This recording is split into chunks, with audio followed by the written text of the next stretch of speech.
Hi guys, তো আজকে তোমাদের সাথে খাসির মাংসের রেসিপি শেয়ার করব।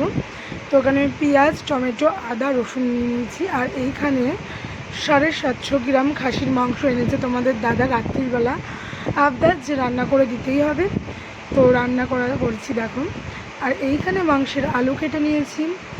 আর আজকের কিন্তু পুরো রান্নাটাই আমি করব প্রেশার কুকারে। তো এই হচ্ছে আমাদের প্রেশার কুকার। সব কিছুই যখন দেখাচ্ছি, প্রেশার কুকারটা কেন কি স্কিপ করবো, যেটাতে রান্না করব। তো এই হচ্ছে আমাদের প্রেশার কুকার। তো এখানে মাংস ধুয়ে নিয়েছি। এবার মশলা দিচ্ছি জিরের গুঁড়ো, এখানে দিয়েছি ধনের গুঁড়ো, এটা ধনের গুঁড়ো। ধনের গুঁড়োটা পরিমাণে বেশি দেব। তারপরে দেব জিরের গুঁড়ো, তারপরে দেব লঙ্কার গুঁড়ো, হলুদ গুঁড়ো, লবণ, সর্ষের তেল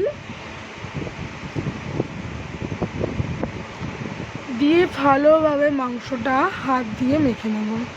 আর একটা জিনিস আমি স্কিপ করেছি, সেটা হচ্ছে আদা রসুনের পেস্টটাও কিন্তু আমি মাংসের মধ্যে দিয়ে দিয়েছিলাম। আর এটা হচ্ছে মাংসের আলু। তো বাঙালিরা তো মাংসর আলু ছাড়া কখনো ভাবতেই পারে না, কারণ মাংসর থেকেও আলু খেতে আমরা বেশি ভালোবাসি। তো মাংসের আলুটার মধ্যেও হলুদ লবণ মাখিয়ে নেব।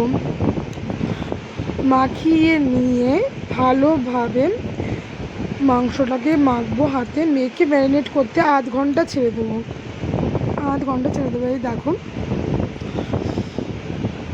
এবার আমি মাংসটা মাখাবো। আমি ভাই হাত দিয়েই মাখাবো। যারা ডেলি রান্না করে তারা হাত দিয়েই মাখায়। যারা 9 মাসে 6 মাসে একদিন রান্না করে তারা ওই হাতা খুন্তি দিয়ে মাখে। আর আমরা নর্মাল বাঙালি, আমরা হাত দিয়েই রান্না করি, আমরা এরকমভাবেই করে অভ্যস্ত। তো অনেকে কমেন্ট করতে পারো, ইস হাত দিয়ে মাখাচ্ছে। হ্যাঁ, হাত দিয়েই মাখাবো। আর এখানে আদা রসুনের পেস্টটা আমি স্কিপ করেছি, কিন্তু এই দেখো আদা রসুনের পেস্টটা কিন্তু আমি দিয়েছিলাম।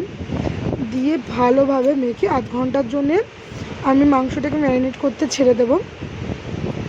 আর মাংসটা ছিল সিনার মাংস, পুরো সলিড। জাস্ট একটা সিটি দিয়েছি, না দিলেও কিন্তু চলতো, এত ভালো মাংস। তো এখানে আমি প্রেশার কুকার বসিয়ে দিয়েছি। আর লাইটের প্রবলেম, তার জন্য জানো তো জলের মধ্যেই তেলটা দিয়ে দিয়েছিলাম। তো তোমরা এই জায়গাটা একটু সরি বলছি আগের থেকে গাইস, তো অন্ধকারে না বুঝতে পারছিলাম। তো তেল দিয়ে দিয়েছি, এর মধ্যে এবার দেব তেজপাতা, সাহা জিরে আর গোটা গরম মশলা ফোড়নে দেবো। পরে আগে যেহেতু গরম মশলা দিচ্ছি, পরে কিন্তু গরম মশলার গুঁড়ো দেওয়ার কোনো দরকার নেই। তো যখনই ফোড়ন দিয়ে একটা সুন্দর স্মেল বেরোবে, তখনই পেঁয়াজ টমেটোটা অ্যাড করবো। এখানে লাইটের প্রবলেম, তোমাদের আশা করি বুঝতে একটু প্রবলেম হবে। তো কি করব, একটু তো প্রবলেম আমারও হচ্ছে। আমারও এক হাত দিয়ে ফোন ধরে রান্না করতে কিন্তু খুবই প্রবলেম হচ্ছে। তবুও আমি তোমাদের জন্য ভিডিওটা করছি, তোমরা কিন্তু অবশ্যই লাইক করে দিও। তো এখানে পেঁয়াজ টমেটোটা অ্যাড করে দিলাম। পেঁয়াজ টমেটোটা যখন ভাজা ভাজা হবে, তখনই কিন্তু আমি মাংসটা দেব, তার আগে না। আর আমি কিন্তু বারবার বলছি, আমি মাংসটা আধ ঘন্টা ম্যারিনেট করে রেখেছি, তোমরাও কিন্তু অবশ্যই আধ ঘন্টা ম্যারিনেট করে নিও। এই দেখো পেঁয়াজ টমেটোটা ভাজা ভাজা হচ্ছে, যখন ব্রাউন হবে তখনই আমি মাংসটা অ্যাড করব। আর কড়াইয়ে জানো তো রান্না করা ইজি, কারণ কড়াইয়ের স্পেসটা অনেক বড়, খুন্তি নাড়াতে সুবিধা হয়। কিন্তু প্রেশার কুকারে মানে খুন্তি নাড়াতে যা প্রবলেম হচ্ছিল কি বলবো। আর এই হচ্ছে আমাদের ম্যারিনেট করা মাংস, আর হচ্ছে আমাদের মাংসের আলু। তো মাংসটাকে আমি দিয়ে দেবো যখন পেঁয়াজ রসুনটা ভাজা হয়ে যাবে, তখনই আমি ভালোভাবে ভাজা হলেই মাংসটা দেবো। এই দেখো পেঁয়াজ রসুনটা ভাজা ভাজা হয়ে গেছে। আর আমি কিন্তু মাংসে যতটুকুনি লবণ লাগবে আমি কিন্তু আগেই দিয়ে দিয়েছি, পরে কিন্তু আমি কিছুই অ্যাড করিনি। তোমরা অবশ্য স্বাদ মতন তোমাদের টেস্ট করে পরে লবণ অ্যাড করতে পারো। তো আমি কিন্তু লবণটা একবারেই পারফেক্ট দিয়ে ফেলেছিলাম। তো এই দেখো, এবার আমি মাংস দিয়ে নিয়েছি। এই ছোট্ট প্রেশার কুকারে খুন্তি নাড়াতে আমার এক হাত দিয়ে যা প্রবলেম হয়েছে কি বলবো। আর আমি কিন্তু মাংসটা আধ ঘন্টার উপরে কষিয়েছি। তোমরা কিন্তু যখনই রান্না করবা 20 থেকে 25 মিনিট কষাবা, নাইলে কিন্তু মাংসটার টেস্ট ভালো আসবে না।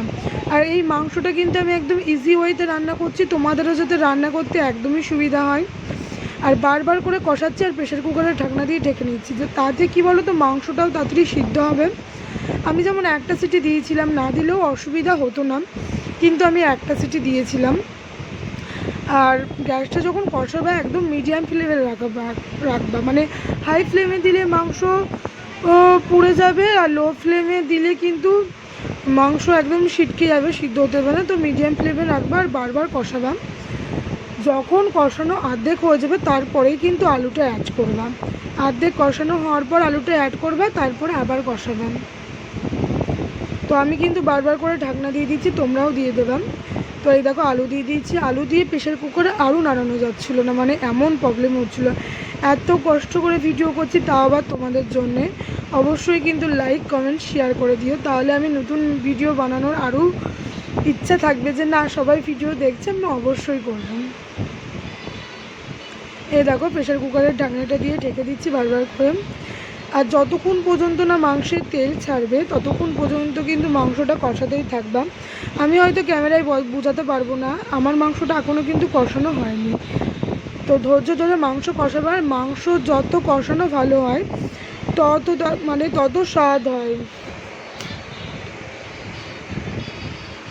যত মাংস ভালোভাবে কষাবা তত মাংসের স্বাদটা কিন্তু ভালো হয়। দেখো মাংস কষিয়েই যাচ্ছি, এখন মাংসটা দিয়ে তেল ছাড়ছে। তো আমি বারবার করে প্রেশার কুকারের ঢাকনা দিয়ে কষিয়ে যাচ্ছি। এখন কিন্তু আমার মাংসটা কষানো কমপ্লিট। তোমরা হয়তো বুঝতে পারছো না, কিন্তু আমি এক হাত দিয়ে দেখাতেও পারছি না। এখন আমার মাংসটা দিয়ে পুরোপুরি তেল ছেড়েছে। আর এই সময় যখন মাংসটা কষানো হয়ে যাবে, একটা হাঁড়িতে করে গরম জল বসিয়ে দিয়েছি। এখন যখন মাংসটা কষানো হয়ে গেছে, আমি গ্যাসের ফ্লেমটা পুরো লোতে দিয়ে দিয়েছি।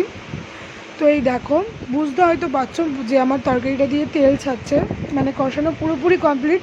আমি আধ ঘন্টার উপরে কষিয়েছি জানো। আর এই আমি ঝোল দিয়ে দিয়েছি। এখন প্রেশার কুকারে ঠিক একটা সিটি দিয়েছি, যেহেতু সিনার মাংস। আর আমার মাংস রান্না কমপ্লিট। তো যারা যারা মাংস রান্না করতে পারো না তারা এরকমভাবে রান্না করবা, আশা করি সবাই পছন্দ করবে। আর এই দেখো আমি বাটিতে করে আমার খাসির মাংসের বা মটনের লাল ঝোল ঢেলে রেখে দিয়েছি। মাংসটা খেতে জাস্ট অসাধারণ হয়েছিল। তোমরাও অবশ্যই এরকমভাবে ট্রাই করতে পারো, একদম ইজি ওয়েতে রান্না করেছি, কোনো ঝামেলা রাখিনি। তোমরাও অবশ্যই রান্না করতে পারো, রান্না করলে সবাই প্রশংসা করবে। আর ভিডিওটা ভালো লাগলে অবশ্যই লাইক কমেন্ট শেয়ার করে দিও। আর প্লিজ গাইজ সাপোর্ট করো প্লিজ। তোমরাও কিন্তু এরকমভাবে